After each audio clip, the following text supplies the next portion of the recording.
Elden Ring Nightreign sucks. I'm sorry, but it does. Now, before you all jump down my throat, it's a very brave move having a negative opinion about a From Software game. And I'm sure I'll probably hear those goons from Bloodborne outside my house with pitchforks in a minute if I'm not careful. But I'm hearing so much glaze from people that have only played the game or played majority of the game with friends. Now, for the sake of video, I'm talking about mostly for the outside of the friends experience, because glazing a game that you're playing with friends isn't a fair review. Because guess what? You can go into a fucking field, tipping cows with friends, and you're going to find it fun. Anything you do with friends is fun. So using the power of friendship to review a game, that isn't going to cut it, in my opinion. Now, from experience, the average gamer doesn't seem to be as social as we used to be. Thank whatever you want, whether it was the pandemic that we do not talk about, whether it's because you're a grown-ass man and you have a really busy life and being able to get friends together to play is mostly impossible, or whether it's just because most of the friends that you game with live across the world and time zones don't allow for you to be on comms at late at night and stuff like that. We're talking about the organic experience playing as if you just picked up the game and you was picking up a Souls game, which allows for a solo progression. So, let's get into it. We're going to start with the pros, because sure, there are many pros about the game. The game is in fact fun. But, you know, it's Elden Ring with some added features. Of course it's going to be fun. And look, I'm a From Software glazer. I will glaze From Software to the day I die. I have over 3,500 hours in Elden Ring alone. Most of that's PvP, and you know how terrible the PvP is in Elden Ring. Yet I'm still here glazing the PvP, trying to make videos out of it because I thoroughly enjoy Elden Ring and From Software games.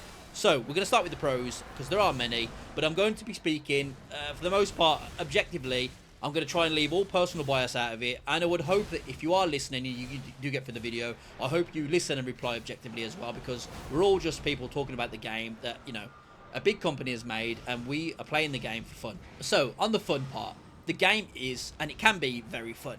Now, sure, there are many objectives that you need to hit for it to get to that point, but the game itself can be fun. I believe once the solo balancing is done, which is being released in the next patch, people will probably change their minds of how fun the game is. Now, if you're playing with a friend, it doesn't even need to be two friends, one random is fine. As long as you and your friend are fairly PvE conscious and you have fairly decent RNG for the weapon drops, you are going to have a very good time. Unfortunately, a lot of the player base isn't playing with friends, and the weapon draws have been very bad for me. They've been awful. Out of probably 20-30 runs, I think I had a Sacred Relic Blade. In the same run, I had Elf and Steeple, and then in another run, I had a Sacred Giant's Crusher, and that's about it. I like how the enemy scaling is formed. It kind of feels like you're forced to start working your way from the outer rim and work inwards, which I guess would make sense.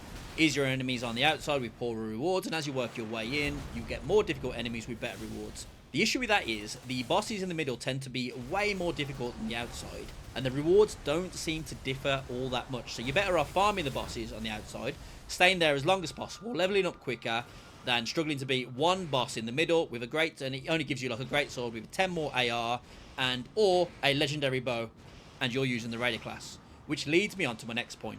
What is up with the RNG for your characters? Miyazaki, if I'm playing a recluse, I don't need a big giant hammer. Unless it's the gavel hammer, of course. So yeah, I would say that changes probably need to be made around the RNG for the weapons of your classes. But pretty much every boss you beat, you're given 3 options to choose from. 2 normal weapons and then some form of buff. Normally, 2 out of 3 of the options are useless. I find myself taking the 3rd option just because it's the better choice out of the 3. That's not really how it should work. You should be given 3 options that all benefit your build, which in turn it gives you a better chance at build crafting, which, you know, From Software games have always been about build crafting. That's what we do it for. So with that in mind, another point that I want to talk about is the communication system. There has been 0 effort put into the communication system, which, who decided to make a roguelike game, even though it's barely one, a fast-paced action game, and decided 0 comms other than a pin on a map would be great. A solo pin, by the way, not even a pin that you're able to add like progression points to, like, you know, like a 1, 2, 3 pin, like go here, go there, go there. Who thought that would be a good idea? There'll be times where, like, we've beaten a boss, I'm playing like a strength character because Unga Bunga, and I'm with like a recluse, I'm offered some form of a mage weapon. I would take the staff because it's the better out of the 3 choices to try and give to my teammates. You drop it on the floor, you drop a pin next to it, and the person you're playing with just ignores it because there's no way for me to communicate and say, this is a staff on the floor that you might like. If they don't buff the RNG for the weapons to be relevant to your build, they desperately need to add some form of communication to say, like, hey, wizard, I have this staff you might like, take it. I mean, there isn't even a point down anymore, so you can't drop things on the floor and point down to say, pick that up. Now, don't get me wrong, maybe all the bad RNG is for a reason. Maybe they want the runs to be hellish to force the difficult playthrough like all Souls games are on your first plays. But I can't help but feel like there are ways to make the experience still hellish, but more fun. Now, on the hellish point, let's talk about it, because I'm not one of those guys that think that we should do like the nerfing of bosses and stuff. And look, I'm not a god gamer. I have beaten Consort Radahn on level 1 pre-nerf, but that wasn't because I'm a god gamer. That was because I worked from home next to my PC and I spent all day trying to beat him. Eventually I had good RNG and I did it. My point is, I sat at my PC all day. Now I'm talking all day. I tried the boss, I died, I spawned at the Grace, which was less than 20 steps away, and I tried again. This game doesn't allow for that. So there isn't a get good play involved. Sure, if you want to fight the boss at the end to get better at them, you can do that, and you can learn the patterns. But only after you've played the game for 30 minutes. And even in that 30 minutes, if you have players that are leaving, which happens quite a lot, or randoms that are fairly new to the game, or just casual players that are just playing the game, you know, after the 50-hour week on a Friday. So unless you're getting someone that's actually going to stay there and is fairly PvE conscious of the game, you have zero chance of getting to that boss to be able to practice and get better at the bosses. So the get good scenario, the get good play that we've always used to help players get better at the game, that doesn't exist in this game. So yeah, the game is difficult, and it should be difficult. Like all Souls games should be difficult. And we shouldn't be nerfing bosses, unless there's obviously a balancing issue like there is with the solo play.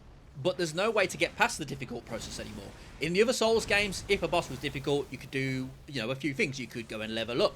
You could go and change your build around. You could go and play more with different builds to see if the build itself would be better against that certain boss that you're fighting.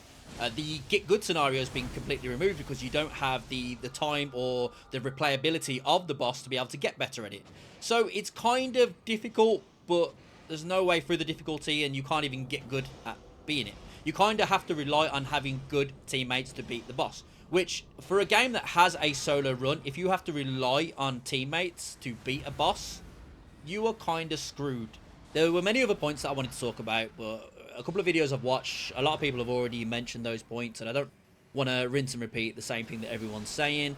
But to summarize the game itself, I would say the game is very fun, only if you're playing with friends.